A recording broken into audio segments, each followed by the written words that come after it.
విశాఖపట్నం, మచిలీపట్నం కార్పొరేషన్ల పరిధిలో వార్డుల పునర్విభజనపై ఏపీ హైకోర్టు స్టే విధించింది. కోర్టు ఆదేశాలతో విశాఖ, మచిలీపట్నం పరిధిలో తుది జాబితా ప్రకటన నిలిచిపోనుంది. ప్రభుత్వం ముందుగా ప్రకటించిన షెడ్యూల్ ప్రకారం ఈ నెల 28 నుంచి పెంచిన వార్డుల తుది జాబితాను ప్రకటించాల్సిండగా హైకోర్టులో పిటిషన్లు దాఖలయ్యాయి. విశాఖపట్నం, మచిలీపట్నం కార్పొరేషన్లలో వార్డుల పునర్విభజన సహేతుకంగా జరగలేదని, జనాభా నిష్పత్తిని అసలు పరిగణలోకి తీసుకోకుండా ఏకపక్షంగా సరిహద్దులను మార్చేశారని, ఆయా డివిజన్ల ఓటర్లు పార్టీలతో సంబంధం లేకుండా స్థానిక ప్రజాప్రతినిధులు హైకోర్టును ఆశ్రయించారు. వార్డుల పునర్విభజనపై తాము లేవనెత్తిన అభ్యంతరాలను అధికారులు కనీసం పట్టించుకోలేదని పిటిషనర్లు కోర్టుకు నివేదించారు.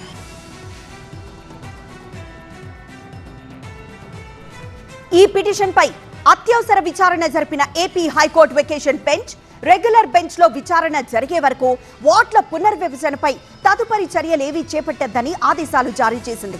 వేసవి సెలవుల తర్వాత పూర్తి స్థాయి విచారణ జరుపుతామని స్పష్టం చేసింది. ఒకవైపు దేశవ్యాప్తంగా కొత్త జనాభా లెక్కల ప్రక్రియకు అడుగులు పడుతుంటే అధికారులు మాత్రం 2011 జనాభా లెక్కల ప్రకారం వార్డులను ఎలా పునర్విభజిస్తారని మాజీ మంత్రి పేర్ని నాని ప్రశ్నించారు.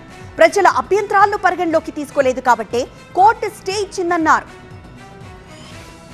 జనాభా లెక్కల ప్రక్రియ ఆల్రెడీ ప్రారంభమై దాని ఆన్గోయింగ్ ప్రాసెస్లో ఉండగా 2011 జనాభాని తీసి బట్టి ఇంకా పెంచాలని చెప్పని రూలు రైము లేకుండా ఇష్టారాజ్యంగా కంటిగ్యూస్గా ఉండాలి. వార్డు అంటే సన్న పీలికలాగా జడలాగా ఇక్కడి నుంచి అక్కడ దాకా వాళ్ళకి ఎలా కావాలంటే ఎన్ని మెలికలు కావాలంటే అన్ని పాము మెలికలు తిప్పినట్టు తిప్పటం, ఇలా ఇష్టారాజ్యంగా అధికారులని అడ్డగోలుగా వాడుకుంటూ వాళ్ళని బెదిరిస్తూ భయపెడుతూ ఇవన్నీ చేస్తున్నటువంటి అన్నీ కూడా కోర్టు దృష్టికి తీసుకెళ్ళడం జరిగింది. దాని మీద హైకోర్టు సెలవులు అయిపోయే వరకు జూన్ 15 తర్వాత వాయిదాకు వచ్చి మున్సిపల్ డిపార్ట్మెంట్ని వీటన్నిటి మీద సమానం చెప్పండి, అప్పుడు దాకా ప్రాసెస్ మొత్తం ఆపేస్తున్నామని చెప్పని వైజాగ్ మున్సిపల్ కార్పొరేషన్కి అలాగే మచిలీపట్నం మున్సిపల్ కార్పొరేషన్కి చేయడం జరిగింది.